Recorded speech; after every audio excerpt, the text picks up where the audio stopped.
all day to do this. So, The Mystery of Locked Rooms by Lindsay Curie. Great book. Great book. Just want to say, great book. But basically, it's about these three friends. They call themselves the Deltas because they're all, like, freaky math geniuses. And, like, they each have their weird talents. Like, Hannah, she's, like, the daredevil, I guess. And, Wes has a freaky memory. And Sarah, who is the main character, is really good at, like, probability, something I completely suck at. So I was like, how do you know this? How do you know this? Love math, best friends, have been for a while. Okay. And they like really like doing escape rooms and stuff like that. So I'm like, oh, okay. And you see, when I picked up this book from the store, I picked it up because of what the cover looked like, which obviously you're not supposed to do, but like, look at the cover. Look at the cover. It's amazing. And the further I read in this book, I realized that everything on the cover went with something in the book. Like this for the longest time, because it's just a bunch of different letters in like one of those old phones. I was like, what even is this? Like, what does it even spell? So I'm thinking, oh, maybe it spells Funhouse, which is, I'll get to that. But no, that's not what it was for. It was for one of the rooms. But anyway, in this book, Sarah's like losing her house because her dad's like really sick and her mom works 3 jobs, and obviously it's not enough. You know, there's only so much you can do.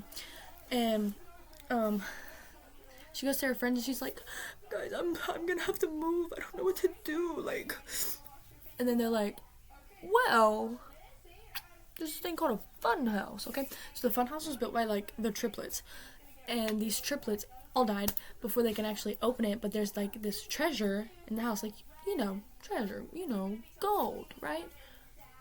I'll get to that later. But they all kind of looked at each other and they're like, but like, what about the people that did before? Which was, there was 2 guys. One of them, I don't remember his name, but he didn't even make it far. And then William Tater. I remember him because Tater, and they kept making fun of his last name, like Tater Tot and stuff like that. Yeah, really cool. Turns out he was actually one of the great-grandsons or grandsons of one of the triplets. Wow, you don't find that out till like the end of the book. So sorry, by the way, spoilers to the one person that watches this. But, so freaky.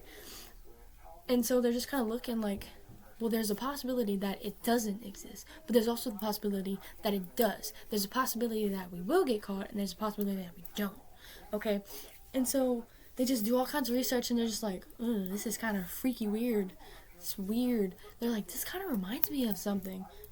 It's them. It reminds them of them. And they're like, we gotta do this. We gotta save Sarah before she moves away, and the deltas are an L.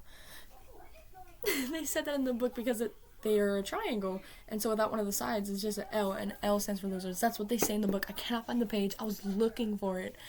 I wanted to read out exactly how they said it, but like, it was so funny when I read that.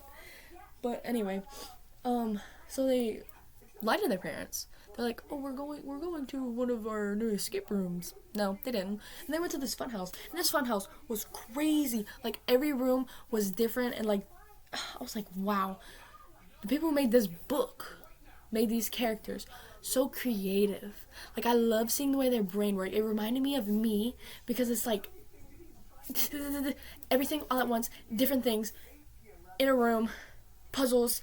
Oh, really fun. And I was like, imagine this in my head, and I was like, ooh, this sounds like a lot of fun. Like, I don't do escape rooms. I'm not smart like that, but like, if I could, this funhouse would be the first thing that I would do, because it's crazy. They had like a circus room, and like the way they got out of it, they had to swing on a rope and break through a wall.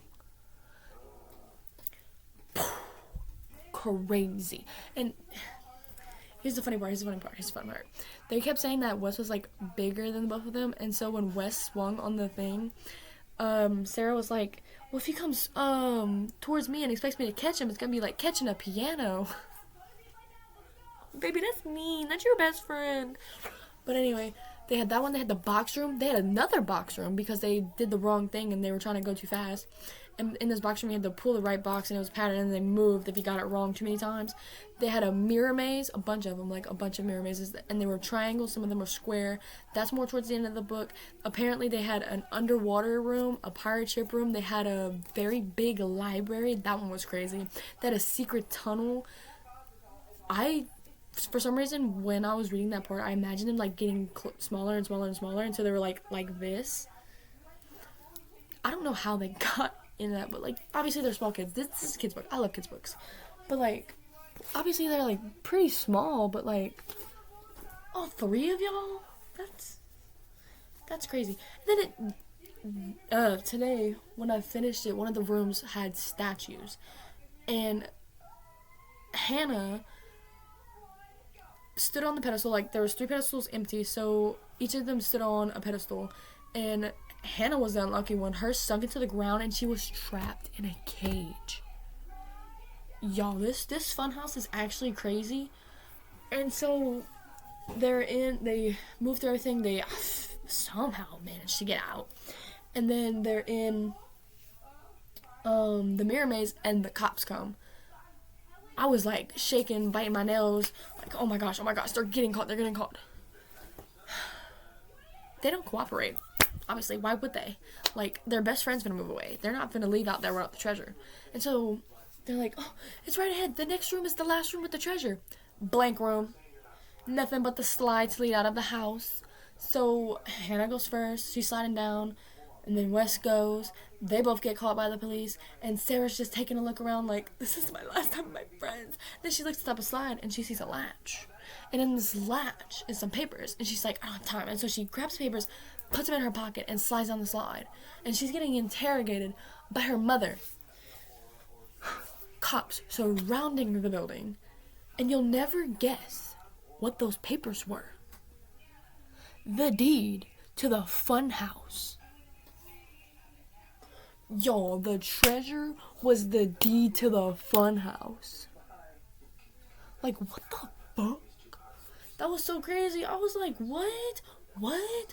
And so I'm like, oh my gosh, so they're not gonna get in trouble. The cops can't take the deed from them because it's rightfully hers because she found it. And they get to do whatever they want with it. In the end, they ended up opening it. Like, I don't want to say remodeled, but like they fixed it up because that house was old. Like, it was made back in the 40s. And like, this book is based in normal time, like 2025. It is based in 2025. Crazy book. Actually insane. They gave it to Taters because, you know, like I said, great grandson, whichever one it is. And then I found out there's a second book in this series. It does not come out till October. So, Lindsay Curie, if you're watching this, I think I'm, like, gonna be your new #1 fan. But anyway, this book, 5 stars. 5 stars, honestly.